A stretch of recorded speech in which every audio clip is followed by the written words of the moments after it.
Hello students, today we are starting the fourth chapter of our syllabus and the name of the chapter is air.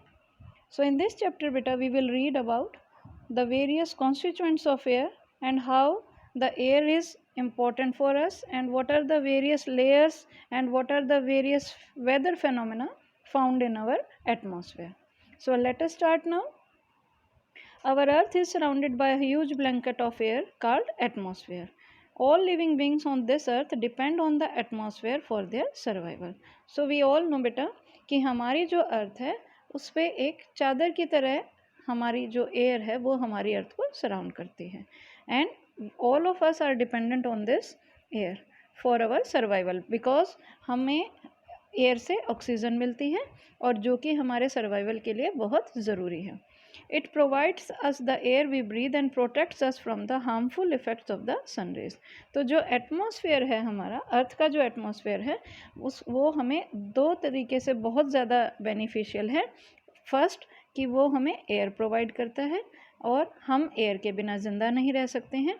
और second क्या है कि वो हमें ultra violet rays जो हैं सूर्य की उनसे भी हमारी प्रोटेक्शन करता है. Without this blanket of protection, we would be baked alive by the heat of the sun during day and get frozen during night. So बेटे ये एक ऐसी कवरिंग है हमारी एटमॉस्फेयर की जो हमें सूर्य की ऐसी किरणों से बचाता है. अगर ये कवरिंग नहीं होती एटमॉस्फेयर की then what would have happen, जो सूर्य की किरणें हैं वो डायरेक्ट हमारी बॉडी पे गिरती और हमारी जो बॉडी है वो जल जाती. और अगर नाइट के टाइम पे नहीं होता ऐसा तो हम बिल्कुल फ्रीज हो जाते हैं. So it is this mass of air that has made the temperature on the earth liveable. तो ये जो हमारा एटमॉस्फेयर है इसी की ये क्वालिटी है कि ये ना तो ज़्यादा ठंडा है और ना ही ज़्यादा हमारे टेम्परेचर को गर्म अर्थ को ज़्यादा गर्म होने देता है. इसी वजह से हम अर्थ पे सर्वाइव कर सकते हैं. So this was the first paragraph. Moving to the do you know. Do you know में बेटे you can see that the greenhouse gas is described here. Carbon dioxide जो हमारे एटमॉस्फेयर में रिलीज़ होती है वो एक ग्रीन हाउस इफ़ेक्ट बनाती है. वो सूर्य से आने वाली जो गर्मी है जब वो रेडिएट होती है अर्थ पे से तो उसको वो बाहर नहीं जाने देती है, उसको बाहर जाने से रोकती है, रेडिएट होने से रोकती है. और इसी वजह से इस गैस को कार्बन डाइऑक्साइड गैस को ग्रीन हाउस गैस भी बोला जाता है. And without it the earth would have been too cold to live in. तो ये जो कार्बन डाइऑक्साइड गैस है बेटे ये हमारी अर्थ पे हीट को रोकती है.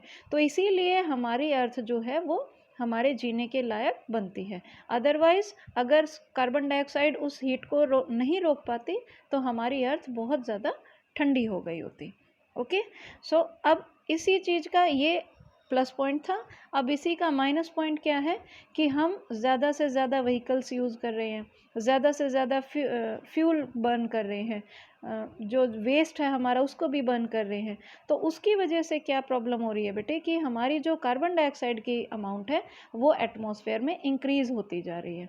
अब एटमॉस्फेयर में कार्बन डाइऑक्साइड इंक्रीज़ होगी तो उस गैस का तो वर्क ही यही है कि वो हीट को अर्थ से बाहर नहीं जाने देते. अब ज़्यादा से ज़्यादा हीट को वो ट्रैप करेंगे, बाहर नहीं जाने देंगे अर्थ से, तो उससे क्या होगा हमारी अर्थ ज़्यादा से ज़्यादा गर्म होती चली जाएगी. And this is called the global warming.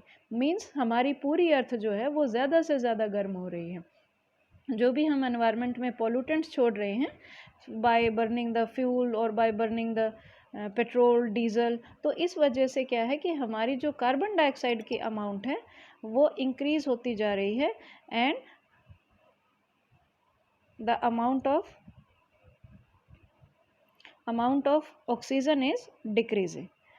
So here बेटा we can also see that global warming का क्या इफेक्ट है कि जितने भी हमारे ग्लेशियर्स हैं वो मेल्ट होते जा रहे हैं, जितने भी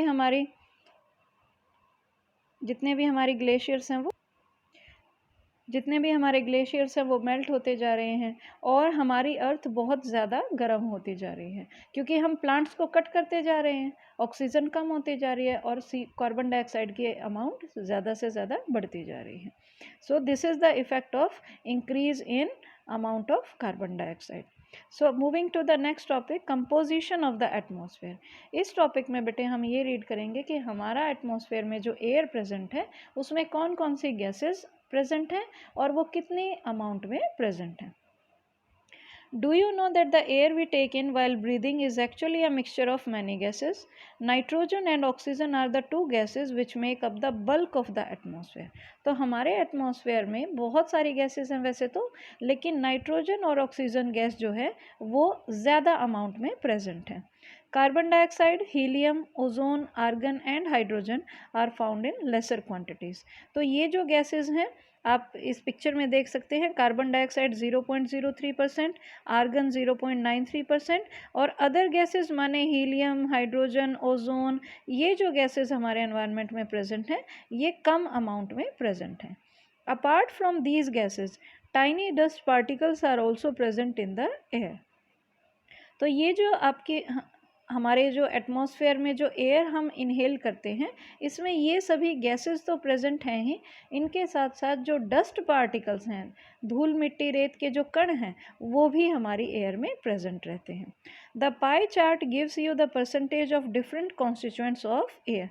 तो ये जो आप बेटे पाई चार्ट देख रहे हैं, ये जो गोल सर्कल आप देख रहे हैं फिगर 4.1, ये पाई चार्ट है जो ये शो करता है कि हमारे एयर में क्या क्या प्रेजेंट है। Moving further, nitrogen is the most plentiful gas in the air.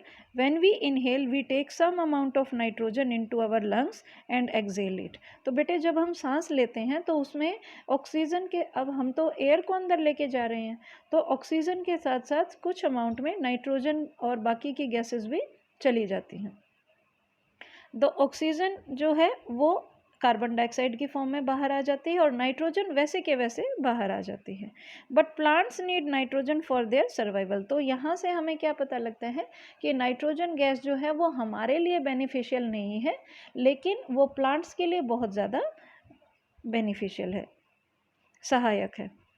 They can not take nitrogen directly from the air. Bacteria that live in the soil and roots of some plants take nitrogen from the air and change its form so that plants can use it. तो बेटे हमारी जो soil है, जो plants की roots हैं, वहाँ पे बहुत सारे ऐसे बैक्टीरिया होते हैं जो कि उस नाइट्रोजन को एटमॉस्फेयर से यूज़ करके हमारे प्लांट्स की ग्रोथ में उनको हेल्प करते हैं, उसकी फॉर्म को चेंज करके हमारी सॉइल को और ज़्यादा फर्टाइल बना देते हैं जिससे कि हमारे प्लांट्स की ग्रोथ अच्छी हो सके। सो यहाँ से हमें ये पता लगता है कि नाइट्रोजन जो एटमॉस्फेयर में प्रेजेंट है वो प्लांट्स के लिए ज़्यादा बेनिफिशियल है। Moving to the next paragraph, oxygen is the second most plentiful gas in the air. Humans and animals take oxygen from the air as they breathe. Green plants produce oxygen during photosynthesis. In this way, oxygen content in the air remains constant.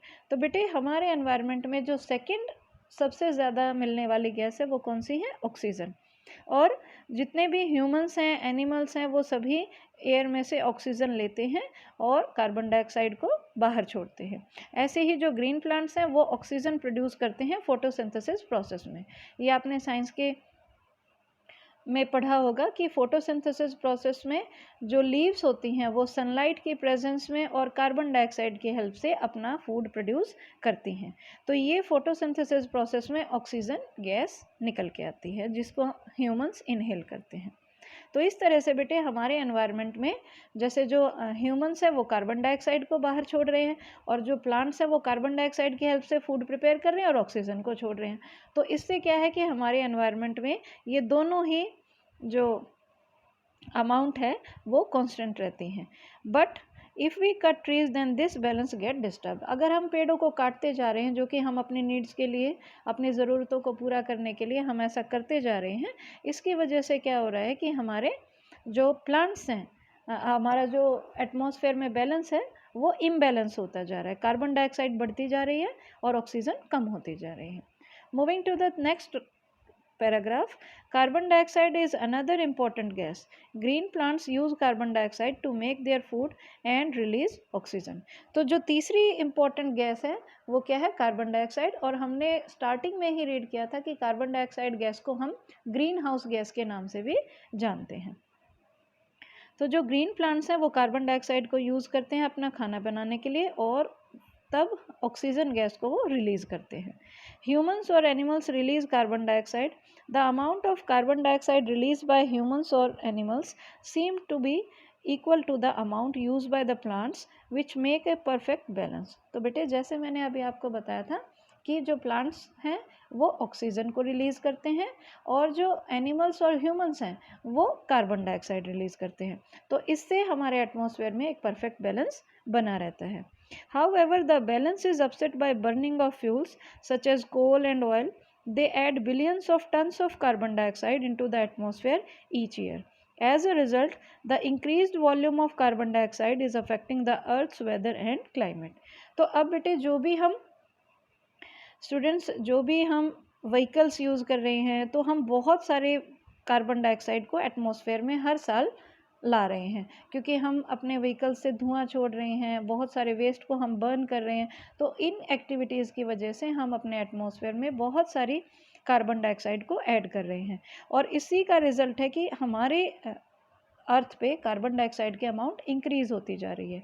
और हमने starting में read किया था कि अगर carbon dioxide जो gas है वो ग्रीन हाउस गैस का काम करती है, मतलब कि वो अर्थ की हीट को बाहर नहीं जाने देती है। तो दिस मीन्स अगर कार्बन डाइऑक्साइड की अमाउंट बढ़ेगी तो अर्थ और ज़्यादा गर्म होती चली जाएगी। यहाँ पे बेटे राइट साइड में डू यू नो में बताया when air is heated it expands become lighter and goes up. तो you might have seen a balloon, जैसे बलून में हम हवा भरते हैं तो वो हमेशा ऊपर की साइड जाता है। क्यों? क्योंकि जब हवा गर्म होती है तो वो हमेशा ऊपर की तरफ जाती है, वो लाइट बन जाती है, मतलब वेट कम हो जाता है और वो ऊपर की तरफ जाती है। जो कोल्ड एयर होती है वो डेंसर होती है और वो हमेशा नीचे रहती है। So in the topics given below, यहाँ पे बेटे आप देख सकते हैं ये कुछ न्यूज़पेपर हेडलाइंस हैं जिनमें ग्लोबल वार्मिंग का जिक्र कर रखा है। और ये जो ग्लोबल वार्मिंग है ये किस वजह से इंक्रीज़ हो रही है? क्योंकि हमारे जो कार्बन डाइऑक्साइड का अमाउंट है वो इंक्रीज़ होता जा रहा है। So moving to the next topic, ये बेटे काफ़ी इंपॉर्टेंट टॉपिक है, बहुत सारे कम्पिटिटिव एग्जाम्स में भी इस टॉपिक से रिलेटेड क्वेश्चंस आते हैं, 1 mark question. So please pay attention. Structure of the atmosphere. So beta, as we are reading about the atmosphere, so here it is given that our atmosphere is divided into 5 layers starting from the earth surface. तो 5 layers में हम अपने atmosphere को divide करते हैं और ये कहाँ से स्टार्ट करता है? आपकी अर्थ सरफेस से। यहाँ से जब हम ऊपर की साइड जाते हैं तो हम अपनी अलग अलग लेयर्स के बारे में रीड करते हैं। So let us start. There are 5 layers. First is troposphere, second is stratosphere, first is troposphere, second is stratosphere, third is mesosphere, fourth is thermosphere and the uppermost layer is exosphere. So starting from the troposphere, this layer is the most important layer of the atmosphere. Its average height is 13 km. The air we breathe exists here.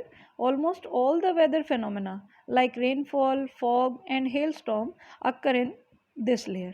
तो ये जो बेटा first layer है हमारी troposphere, ये जो first layer है troposphere, इस लेयर के बारे में हम बात कर रहे हैं कि ट्रोपोस्फेयर जो लेयर है वो हमारी अर्थ सरफेस से 13 किलोमीटर तक एग्जिस्ट करती है। और ये लेयर किस लिए इम्पोर्टेंट है? बिकॉज इसमें जो एयर में से हम जो एयर हम ब्रीथ करते हैं, जो सांस हम लेते हैं, वो एयर प्रेजेंट है सिर्फ ट्रोपोस्फेयर में। ओके और जो सेकंड इम्पॉर्टेंट थिंग इस लेयर से रिलेटेड है वो क्या है कि इसमें जितने भी वेदर फिनोमिना है, जैसे बारिश होनी है, धुंध गिरनी है, ओले गिरने हैं, फॉग होना है, तो ये सभी वेदर फिनोमिना सिर्फ इसी लेयर में होते हैं। So moving to the second layer, that is stratosphere. We are now reading about the stratosphere. Above the troposphere lies the stratosphere. It extends up to a height of 50 km. So troposphere से लेके 50 km तक हमारी stratosphere होती है. This layer is almost free from clouds and associated weather phenomena. तो ये जो second layer है बेटे, ये क्यों important है? क्योंकि इसमें ना तो clouds होते हैं और ना ही इसमें weather phenomena होते हैं, जैसे बारिश, hail, storm, फॉग, ये इस तरह के वेदर फेनोमेना इसमें नहीं होते हैं। Making conditions most ideal for flying aeroplanes. तो अब ना तो इस लेयर में क्लाउड्स होते हैं, ट्रोपोस्फेयर से लेके स्ट्रेटोस्फेयर तक, और ना ही इस लेयर में कोई भी हमारे जो मौसमी चीज़ें होती हैं जैसे बारिश आना, ओले गिरना, आपके जो स्नोफॉल होना। तो इस वजह से ये जो लेयर है ये एरोप्लेन्स को फ्लाई करने के लिए सबसे ज़्यादा अच्छी लेयर है। One important feature of stratosphere is that it contains a layer of ozone gas. तो इस लेयर की जो सेकंड इम्पॉर्टेंट बात है कि इसमें ओजोन गैस भी है जो कि हमें सूर्य की अल्ट्रावायलेट रेज से प्रोटेक्ट करती है। So we have read here about two important features of stratosphere. First, that is it is ideal for flying aeroplanes, and second, it has ozone gas which protect us from the harmful ultraviolet rays of the sun. So now moving to the third layer, that is mesosphere. This layer is the third layer of the atmosphere. It lies above the stratosphere. It extends up to the height of 80 kilometre. तो यहाँ से बेटे stratosphere से लेके 80 kilometre तक आपकी mesosphere है, ये थर्ड लेयर है आपकी। And the most important thing about mesosphere is meteorites burn up in this layer on entering from the space. So here you can see beta, suppose this is our earth and these are the meteors जो कि rock, these are like rocks. तो जब ये हमारे environment में enter करते हैं तो ये टाइप ऑफ फ्रिक्शन इस अकर्स जिसकी वजह से जैसे चिंगारी उठती है इस तरह से ये मीटियोर्स बर्न करने लग जाते हैं। और जब हमारे एटमॉस्फेयर में ये बर्न करते हुए आते हैं तो कई बार ये ऑलमोस्ट कंप्लीट बर्न हो जाते हैं और कई बार ये बर्न नहीं होते हैं। तो जो रॉक्स का टुकड़ा बच जाता है वो हमारी अर्थ क्रस्ट पे आके गिर जाता है। सो जो थर्ड लेयर है हमारी मीजोस्फेयर, ये मीटियोराइट्स के बर्न करने के लिए परफेक्ट लेयर है। यहाँ पे मीटियोराइट्स जब एंटर करते हैं तो वो बर्न करने लग जाते हैं। यू माइट हैव सीन, आपने स्काई में देखा होगा कि आपको एकदम से तारा टूटता हुआ दिखता है, तो वो बेटे तारा टूटता हुआ नहीं होता है, वो आपके मीटियोराइट्स जब हमारे स्पेस में एंटर करते हैं तो वो बर्न करने लग जाते हैं, जिसको हमें लगता है कि कोई तारा टूट रहा है, फिर वो एकदम से बर्न करना बंद कर देते हैं। ठीक है। So now moving to the fourth layer, that is thermosphere. This is the fourth layer that we are talking about, thermosphere. In thermosphere temperature rises very rapidly with increasing height. तो बेटे जैसे जैसे हम ऊपर की साइड जा रहे हैं, जैसे जैसे हमारी हाइट इंक्रीज हो रही है वैसे वैसे टेम्परेचर भी इंक्रीज होता है थर्मोस्फेयर में, मीन्स गर्मी ज़्यादा बढ़ती चली जाती है। The second part is ionosphere is a part of this layer. It extends between 80 to 400 kilometer. This layer helps in radio transmission. In fact, radio waves transmitted from the earth are reflected back to the earth by this layer. तो बेटे अगर हम इस fourth layer के बारे में देखें तो ये इसको आइनोस्फेयर भी बोला जाता है, और ये जो लेयर है ये जो फोर्थ लेयर है थर्मोस्फेयर, इसको आइनोस्फेयर भी बोला जाता है। और ये लेयर क्यों ज़्यादा इम्पॉर्टेंट है, क्योंकि हमारी जितनी भी रेडियो ट्रांसमिशंस होती हैं, मतलब हमारे टीवी जो सिग्नल्स पकड़ते हैं, हमारे मोबाइल फ़ोन्स जो सिग्नल पकड़ते हैं, रेडियोस जो सिग्नल पकड़ते हैं, उन सभी की रेज़ को रेडिएट करना इसी लेयर में होता है। तो अगर ये लेयर नहीं होती तो हमारे टीवी, मोबाइल फ़ोन्स ये अच्छे से वर्क नहीं कर पाते कभी भी। तो इसी वजह से this layer is very important. So now moving to the last layer, that is the uppermost layer of the atmosphere is known as the exosphere. हमारी सबसे ऊपर वाली जो लेयर है वो कौन सी है? exosphere. This layer has very thin air. Light gases like helium and hydrogen float into the space from here. तो बेटे ये जो लास्ट वाली जो लेयर है आपकी एक्जोस्फेयर, ये हमारी अपर मोस्ट लेयर है और इसमें बिल्कुल लाइट गैसेस पाई जाती हैं जैसे हाइड्रोजन और हीलियम।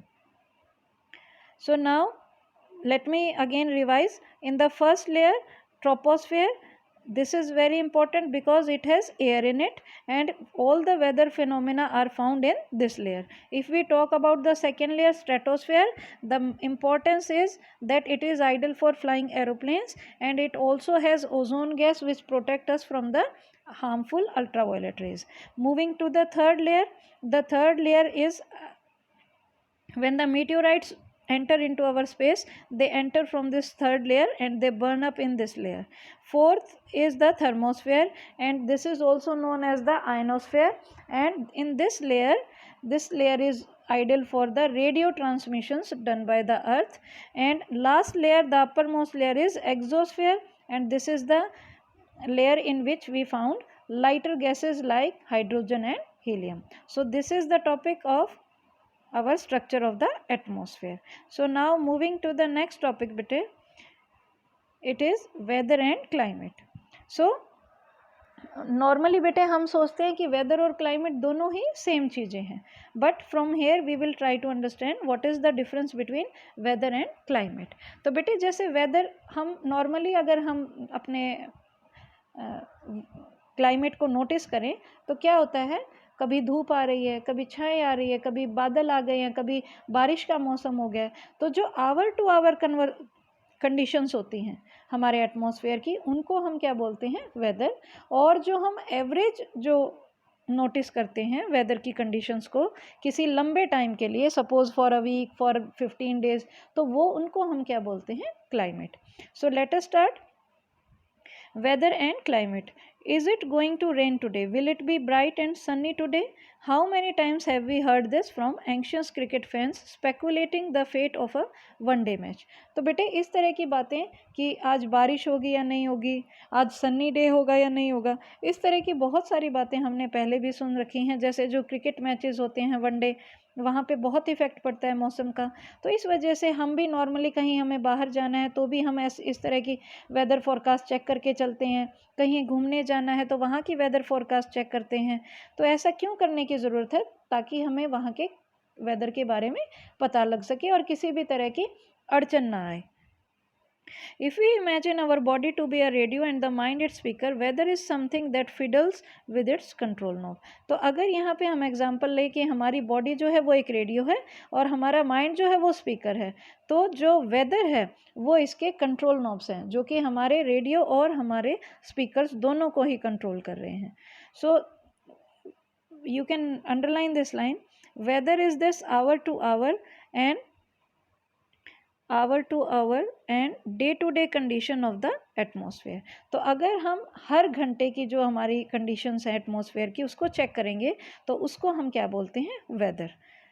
और अ प्लेजेंट ब्रीजी वेदर में make one cheerful and even plan for a outing.